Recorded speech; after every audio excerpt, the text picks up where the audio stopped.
عبدالروزق همه میشناسه، همه دولت میشناسه. میخوایم که با وی ما باشد، واقعی کی باشن؟ بارون یعنی؟ بارون باشن. بله. ما گاو زده استودم، شما نکی گوش نکردستین. با دقت گوش کنید. من همه قدر 3 سال کار کردم، عذاب کشیدم، زحمت کشیدم بودیم، کار کردم، با ما هیچ فایده نکرد. اگر خیب شوه چه بگم مردم با دیگه نه عبدالروزق خیلی چی میکنه نه بارونه. کی که من عربا جواب نداده استادن من گفتم کی که بیای بوم اگر که بفهمن دو توجیکی هر دی توجیکا با هم گپاشون گریخته بردارجان التماس بیاین بس کنیم بیاین دیگه استوریس نکنیم برای که слишком بسیاری بچید و مزیق شدستم که هم داره هم قد تنقید کردستن. بهترین سخن من میخوام که هر خیل گپا نروه هر خیل گپا نشوه و هر دی هم برادر تیفوق شوه. گفتم به شما گفتم دیگر از هر خیل رسانه ها من سرم گرنگ نکنن. راست دیگه ویدیوی همین رفتی سلام ما میخوام که یک جا شوم. یعنی فکر شما هم که همین دو شخصیت یک جا شوند. مقصد که ملت توشکا بالا بردارن. رحیم پروداکشن.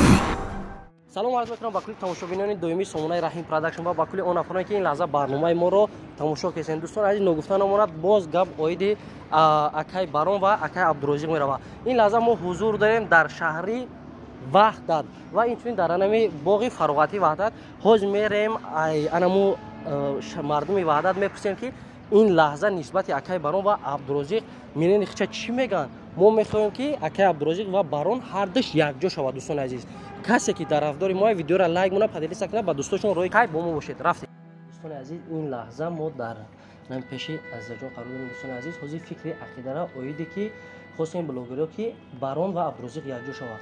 فکری از زبان را میفهمیم که چی فکر داره اوید یعنی این دو شخصیتی که امروز در سامانه یوتیوب به نهایت سر و صدا خوش تمام جهان رو فرا گرفته است. سلام علیکم عزیز جان. علیکم سلام. کمتر بلندتر گپ زننده اوید اکای بارون و عبدالروزق مینین شما چیه؟ شما میخواین که همین دو شخصیت باز یک جا شود. مقصد گپ که بیار هم میشناسن آنها رو میخوایم که یک جا باشن. شما سبب یک جا شوی همین رو در چی میبینین؟ خوبیش در کدام جهت؟ مقصد که عبدالروزق همه میشناسه، همه دولت میشناسه. میخوایم که با وی ما باشد، واقعی کی باشن؟ بارون یعنی؟ بارون باشن. بله. مقصد که ملت توشکا بالا بردارن. وقتی که هر دوش یک جا شوند حاج در همه جا گپ چپی انمی اکای بارون و عبدالروزق ها میبینین شما همیه یگون چیزی گپ گفتن با کلی پاتش کن. نه میخوام که فقط یک جا باشن. آها سلام باشین دوستان عزیز. باز سوال رو از دیگر شخصیت ها آغاز میکنیم. خیلی دوستان عزیز اینک دوستان عزیز باز با یک برادر دیگر هم صحبت میشیم. سلام علیکم. سلام علیکم. سوزی اکا جان تنجی خودتون معرفی میکردین نام شما؟ خدای نظر. خدای نظر. بله بله. استقامت کننده ای شهری وحدت. شهری وحدت. میخوایم که عبدالروزق بارون یک جا شود. اوید همین فکر شما چیه؟ عبدالروزق و بارون بله ماذا میفورد که هر دیوایو خیلی نفهمی بین همه هسته کو میفورم سرجم باشن. الان می سبب سرجمی همین را شما در چی میبینید که بعضی نفرها بسیار عبدالروزق اخورت کردن، بعضی نفرها اکای بارون هر یک کس به همون چنین عقیده خودش میفهمه یک گپ مقصد گپ میزنه. ما مقصد اساسی در چیه که رحیم جان که عبدالروزق هم دادر عزیزت دولت خودمون بیرون میشناسن، شخصای مقصد دیگه دولت را میشناسن. بله اگر که بفهمن دو توجیکی هر دی توجیکا با هم گپاشون گریخته ما با فکر شخصی ما که این خیلی در یک جا توری نمیاره. یعنی این آبروی توجیستان در زمین ریختن میشود. مقصد هست میشود که دو توجیک نگاه که خودش به خودش شکار کرد توری نیامدن مقصد کارشون برای وای نشده سه پیش نرفته دیگر قطعی اتفاق نیستن. یعنی دیگر قطعی اتفاق. بله بله. یعنی شما میخواین که بارون و عبدالروزق یک جا شود. بله اساسی ما میفورم بچهای شهری وحدت که اساس میفورم هر دی برادر یک جا شود با کارشون هم که پیش رو در کارهای هر دش پیش روی خواهانم بچهای میخلید شهری وحدت. هزار احمد اکا جان مینادارم خدا نگهدار. زنده باشید. خوب اکا ندین دوستان عزیز باز میریم رفتیم. دوستان عزیز این لحظه با از دیگر نفرام میپرسیم که اوید اکای بارون و عبدالروزق چه فکری خودشون دارن. دوستان عزیز میبینیم یگون کایزیگا بیا این یک بچه با فکرم خیلی باسواد میکنه. سلام علیکم اکا جان. سوزی اکا جان تنجی سلامتی خوب اکا جان. خودتون معرفی میکردید. نام شما وزیر استقامت کننده ای شهری همین شهری وحدت. اوید اکای بارون عبدالروزق یگون چی شنیدین همین روزو؟ بله بله این روزا بسیار شنیدیم. ما شخصا اکا بلوگرو میخوایم که نه پشتی بارون میگیریم نه پشتی عبدالرزاق میخوایم که هم دو نفر یک جو باشن برای که چون که یا نام تاجیکستان هم میبردارن. فکر شما چیه؟ ویدیوی همیو رفیسه مثلا ما میخوایم که یک جا شون. یعنی فکر شما هم که همین دو شخصیت یک جا شون اکا. هزار رحمت کلین حسن شه بچو هزار رحمت خوش اومدی اکا جون. خوش اومدی. السلام علیکم. سوزی اکا جون تنجی. سلامت باشی رحیم جون.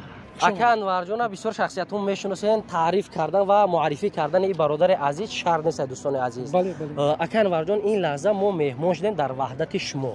آها خوش اومدی به شهر وحدت برادر رحیم جون. هزار رحمت.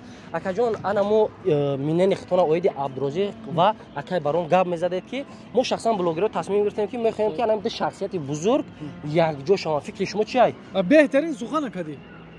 بهترین سخن من میخوام که هر خیل گپو نروه هر خیل گپو نشوه هر دهیم برادر رو تیفوق شوه. سبب تیفوق شوی ما شما در چی میبینید؟ خوبیش در چیه؟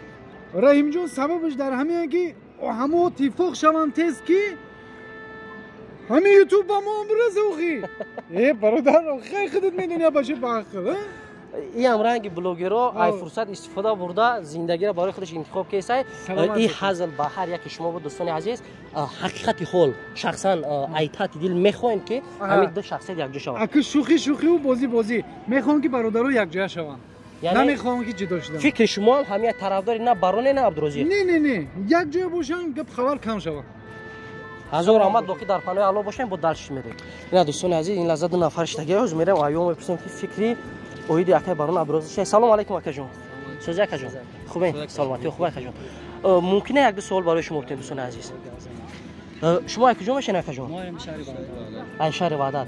این لحظه ها اون اپراتور مو ای پشت شما را سیونکا کیسای ما میخوایم که مینن شما را اویدی عبدالرزاق و بارون بفهمیم. همین دو شخصیت امروز در سومنای یوتیوب دیدیم با ایشون جنگ جدول. بله. دیدگین کاتر بالاتر گپ زنید. بله دیدگین. شما میخواین که عبدالرزاق و بارون یک جا شوند؟ بله ما میخوایم که مثل عبدالرزاق و بارون هر جا یک جا شوند. یعنی جدا نشوند. جدا نشوند هر جا نشوند یک جا باشند. همین فکر شما برای یک جا شویش در چیه مقصد؟ برای تاجیک بودنشون یا برای یک چیزی؟ برای تاجیک بودنشون که مقصد یک جا باشن خیلی بهتر میشه. بهتر میشه ها. یعنی دوستان عزیز فکری همه که یک جا باشن. هزار رحمت کلون اکا جان مینداریم. مالش اکا جان. خب دوستان عزیز سخن نوبتی را ای بچهای ما میگیرن که بسیار نفرای را میشناسین همراه گرگلی یعنی اکا جان علیشری ما و دیگر شخصیت ها در صحنه حجوی نقشی مهم بازی کرده. السلام علیکم اکا. سازی خوبه اکا سلامتی خوبه.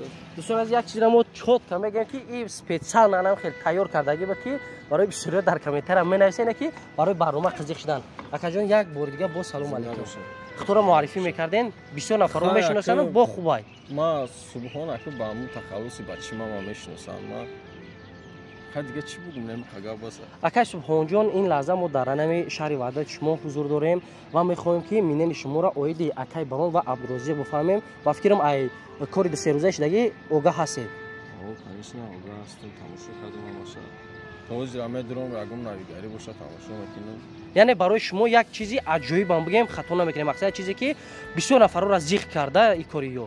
یک چیزی که چه بگم اجداد نداری همین واقعا را یکی روح متیا چخیلی کی نداره. پس میگن که دو برادر قطعی برادر جدو میشه کو همین خیلی گفتن همیشه حسیات خیلی واضحه.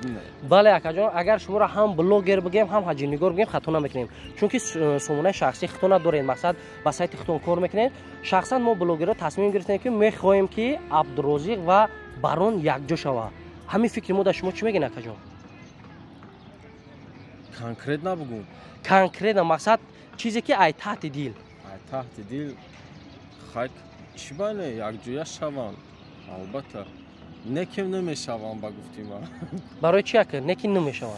برای که ما امی چخیلی که خمام یک با فکرم پارل یک ویدیو کردم اویدی امی کور شدگی ما تماشا کردم وقتی که بارون گاب زدگی تماشا کردم همون در چشمان مردم چخه بگم یک علامه یک درد خفه شدگی دا خفه شدگی ما که وریاد لیکی یا جویا شوند. نسبت یعنی اون نفرانی که اکای بارون و اکای عبدالرزاق اقرار کرد کاری امو درسته یا نه؟ باید اقرار نکنه. اقرار ندرسته. هر یک کس نه خودش داره. ҳар як кас ба кори худаш банд мешавад. мо намедонем ки допустим дар дили барун чӣ гапай, дар дили Абдурозиқ чия, вай худшон медонам, байни худшон ай. Некем ба ҳар ҳол аққорат дуруст нестай. Хай ака аққорат ҳам кунам, ҷо аққорат аҳамият наметиҳанд дигар. Некем нодуруст ай, да аққорат кардан ай ҷа нодуруст ай. Яъне шумо ҳам мехоҳед ки ҳар даш якҷоша нун неки намешава, ҳа? Ҳо, некем намешаванд. Ба гуфти ман намешаванд, акам дини дигарро намедонам, барои ки чӣ бугум байншон ҳамин темашон серьёзни баъд ман тамошо кардам видеои барунам. Ин чизам хайп шуда наметавонад. Агар хайп шава чӣ бугум мардум ба дигар на Абдурозиқ чӣ мекунад, на баруна. Барои ки ай хайпа гузашта, агар набояд хайп бошад. И барои ки ҳақиқат ай маълум ай ки ҳамин кор ҳақиқат шидагӣ. ҳазор омад акаҷон, миннатдорем ки моро дастгирӣ кардем, дар барнома иштирок кардем. Боқӣ дар паноҳи Алло бошед. Хуб акаҷон. Дӯстони азиз, мо аз анами сокинони шаҳри Ваҳдат бисёр гапҳоро гирифтем. Аз ҳамаи шумо эҳтиромона хоҳиш мекунам, бе ягон ахират, бе ягон гапҳои лишни дар комментария фикри худтонро бинависед. Мо ҳам мехоҳем ки Абдурозиқ ва Барун якҷоша фикри ҳар яки шуморо фаҳмиданем. Дӯстони азиз, боқӣ дар паноҳи Аллоҳ бошен. Боз мо сафар мекунем ба шаҳри Душанбе. Бо уҷоди нафаро ҳастай айвон мегирем. Дӯстони азиз, фақат эҳтиромона аз ҳамаи шумо хоҳиш мекунам ки суханҳои хуб бинависем ки ин ду шахсият ҳам бародари мои тоҷики мои. Дӯстони азиз, фақат Тоҷикистон ба пеш, боқӣ дар паноҳи Аллоҳ бошед.